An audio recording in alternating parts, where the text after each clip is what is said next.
This is a warrior guide showing you the basics of the warrior profession in Guild Wars 2. I'm gonna go over build for beginners and build for more advanced players. Let's start with the gear. The gear I use is Ascended Berserker. Exotic Berserker works as well, with Scholar Runes, an axe with the Sigil of Force, a mace with the Sigil of Night. Both are Berserker stats. And I have a great sword as well, with Sigil of Night and Force with Berserker as well. Back piece with Berserker, 2 Ascended accessory Berserker, and 2 rings Berserker both, and an amulet of Berserker. So what you want to do here is you should go full Berserker and get the Scholar Rune here for extra damage.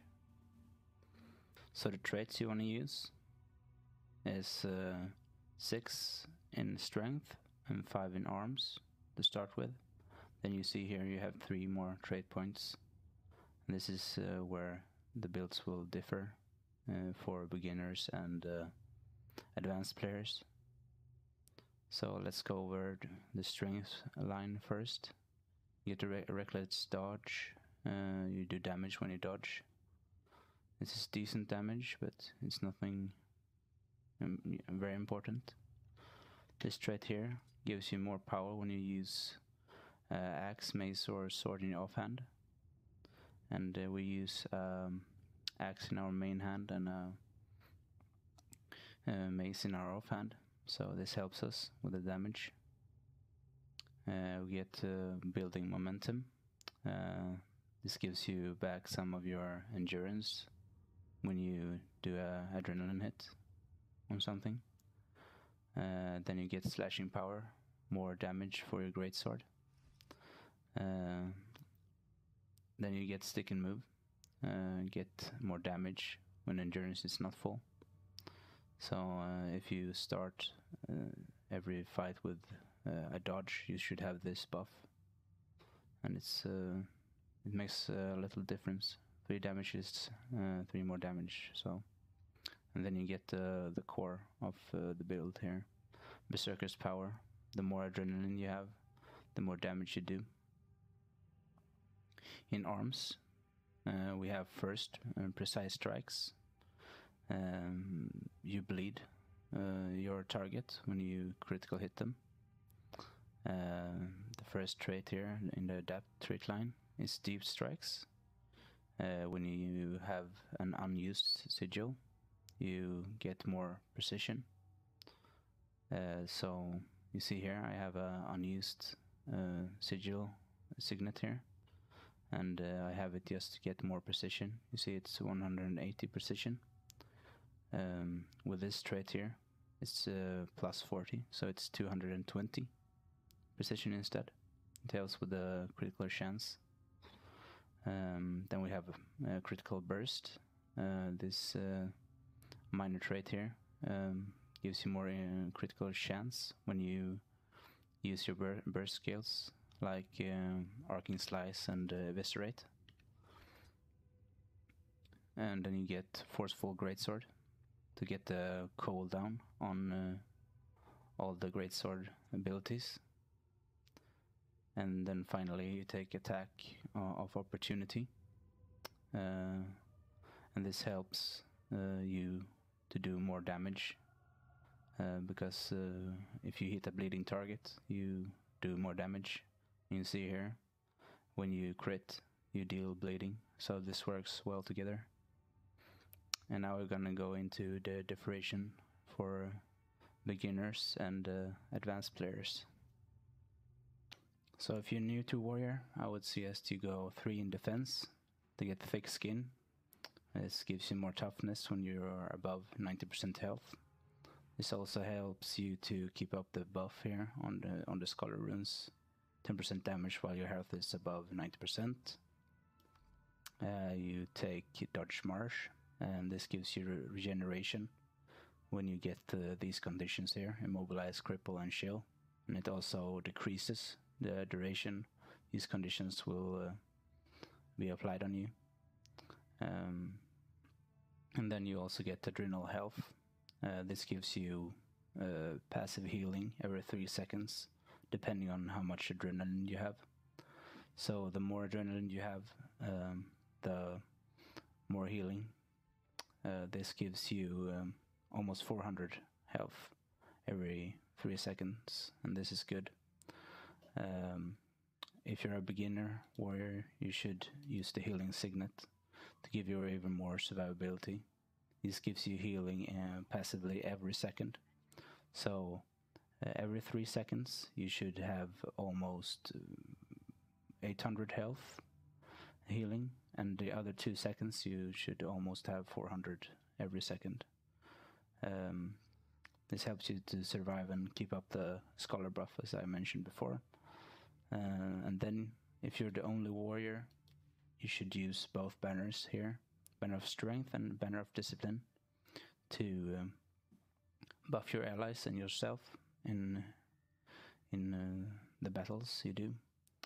If you are 2 warriors, you should divide the banners between you. You just ping the banner you want to use, and the other guy should use the other one. And instead of the banner here, if you have another warrior, you can use For Great Justice to get more might and fury. You could use On My Mark if the might is not a problem in the team. You could use another signet if you want to.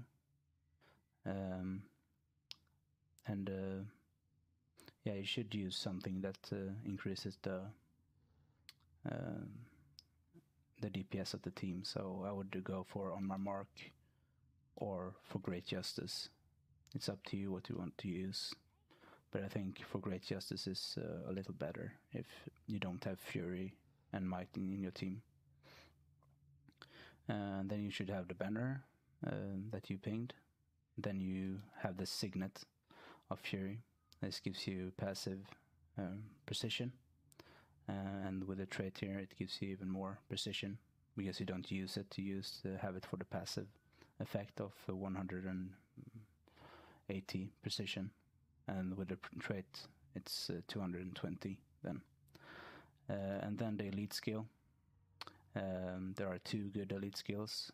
Signet of Rage, in my opinion, is good when you do open world content, or you do map completion or world bosses or something, because this only buffs yourself. And when you do fractals or dungeons or team content altogether, you should use the battle standard, because this is more support for your team. It's boons for your team, and it's a good rally for your team. If all 4 of your party members are down, you just use this and they get back up, and also get boons to get back into the fight. So I would suggest this if you do team content, and this if you do solo stuff.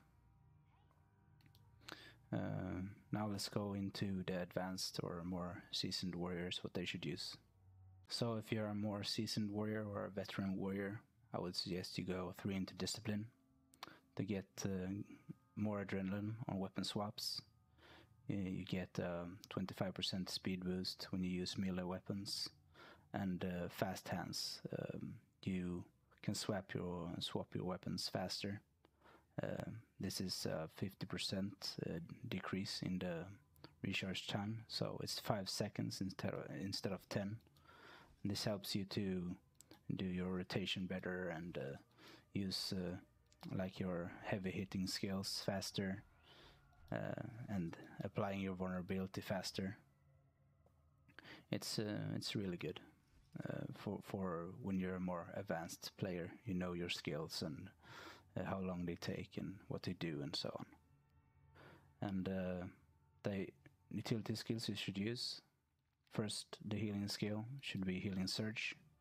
This is because this gives you adrenaline, a full 30 adrenaline, so you get the full bar right away. And you use this at the beginning of the battle, like this, when you enter. This gives you this buff right away, 15% more damage if you use this at the beginning of the fight. This maybe seems weird to you, but I would say that if you're a seasoned warrior, you can survive for 30 seconds, and then you can get your heal after that, because 15% damage is really good. And even if you lose your scholar buff, you still have more damage, because you have full adrenaline. So for maximum DPS, when you start a fight, you should dodge once and then use this healing skill. Then you have 18% more damage than the other build. And this is very good for the DPS of your build and for your team, because you do hit very much heavier and better. You see a difference. And the other skills here, if you're the only warrior, you should use both the banners. If you have another warrior, you can use On My Mark or for Great Justice, depending on your team. If you need more vulnerability, you use this. If you need more Might and Fury, you use for Great Justice. Then you have your banner, and then you have Synth of Fury. And also something for both builds is if you battle something that you can't crit, like the Nightmare Tree in Twilight Arbor, you should use Citadel of Might instead, because you can't crit it, you get power instead. That's good. And you should also use the Battle Standard with this build. Only use this for single or solo content, because this is only a buff for you. It's better to take a buff for you and your allies. So now we will go into some foods to use and some good things to have with you when you do Guild Wars content. So I use different foods at different situations. I use the Griffin egg omelets or the Minotaur steaks when I used to do regular speed clears of dungeons. I want to do some dungeons in a row or something. Then I use the plates of truffle steak if I want to do like record runs or maximize my DPS, do some fast kill or something. This is the max DPS food you can use on the warrior, so that's why I have it here. And then I have the dragon rolls here for like when I want to have more survivability with the lifesteal this food provides. Then you should always have the powerful potion of the dungeon you are doing. So I have almost all of them here, because I do almost all of the dungeons. And you see here that this gives you 10% damage, and you take 10% less damage from the mobs in the dungeons you do. So for Cardigus Manor, it's only outlaws in the explorable paths there. So this is a very good to use there. They do 10% less damage to me, and I do 10% more damage to them. So this is very helpful. You can get all these from the dungeon vendors, except the Ice Brood and the Destroyer potion. These you want to buy from the trading post. They are quite cheap and they are worth it, so just buy them. And for like the dungeon Ascalon Catacombs, the ghost potion is very expensive, so I don't use it there. So instead I use this sharpening stone here to get some extra power from my utility consumable. Yeah, this is pretty much what I use. And for this build you should always have a Warhorn as well. The Warhorn is good because it provides swiftness to 10 targets, so it's very good in dungeons and open world content. It provides boons, the swiftness boon, and removes some conditions here as well, you see. And this call to arms here, this is a blast finisher, so you can help a elementalist or a thief to get more stealth when you skip stuff or want to stack might at the beginning of a fight. And you should always have it like this. And when you want to like skip contents or something, you just equip, use them, and then you can just equip the mace again very quickly and efficiently like this. So it's it doesn't take any time. If otherwise you can go in here and do this, but this takes more time, and I would suggest that you do this way. It's faster. You see here, it's a very fast swap. And so if you just want swiftness right away, you do this and this vigor, and then you're back on your set and you can do damage again. So that's basically it on the food and the utility parts. Now we're going to talk about the rotation that we want to do with both builds. We want to start with the Axe Mace. We want to do Crushing Blow and Cyclone Axe to apply the vulnerability on the target. Then you want to switch out to Greatsword. I want to do the first 2 hits in the outer chain. You see that these also apply in vulnerability. So I'm going to do 1, 2, and then you want to do 100 blades. Then you want to do 1, 2, and then rush. I'm not going to do rush here. I just do it for kicks. Let's see here. Yeah, you see. I shouldn't have done it, but I did. And then you want to do 1, 2, switch out, do Cyclone Axe, Crushing Blow, and then do a chain of axe attacks till the swap weapon is available. Then you go back, do 1, 2, and then you do 100 blades again. Then you do 1, 2, and then you do rush again. And well, when attack you could use, if you're up against a wall, you see here, as I am, the damage will be concentrated here, because these do damage with the whirls. But I have a video to show you more precisely how I do this. And don't forget that you should always have this bear backpack and the bear mini. It's the best mini in the game, and look at him, just smiling with his teeth. It's wonderful. Yeah, but now let's go into the video showing the rotation.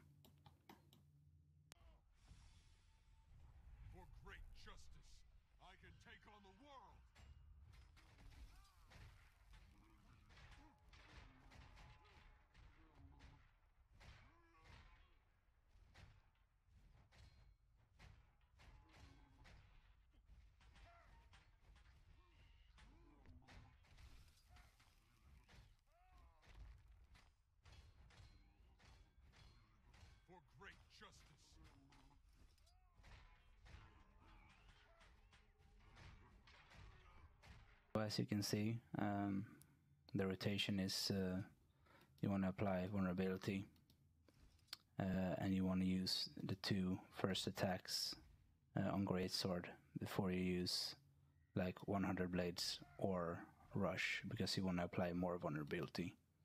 This is for more damage for yourself, and it's more damage for your team. So the more vulnerability you can upkeep, the more damage for you and your team. So that's why you use it. So don't just go, when you switch to Greatsword from Axe, just don't go for 100 blades right away. Because if you use these 2, you apply 2 vulnerability stacks for you on the target, and this gives your teammate more damage, and this gives your 100 blades more damage that you will do after. So always try to do the first 2 attacks before you do something like rush 100 blades, or if you want to do your adrenaline skill. And the adrenaline skill you should always use when you see that the enemy has only 10% left of its health, because after the battle the adrenaline will fade away very quickly. So you should like use your eviscerate if it's a single target, and you should use arcing slice if there are like trash mobs or many enemies around. And that's basically it, I think. I want to say thank you for watching, and take care of yourself. If you think this video is helpful in any way, please leave a like. And if you have any like tips or something for me to improve these guides that I want to do, please leave a comment on that, and I will try to adjust and see if I can make this better next time. So thank you for watching, and take care. Subscribe for more, and the Guardian build is going to be up next. So take care. I've said this too much, but goodbye.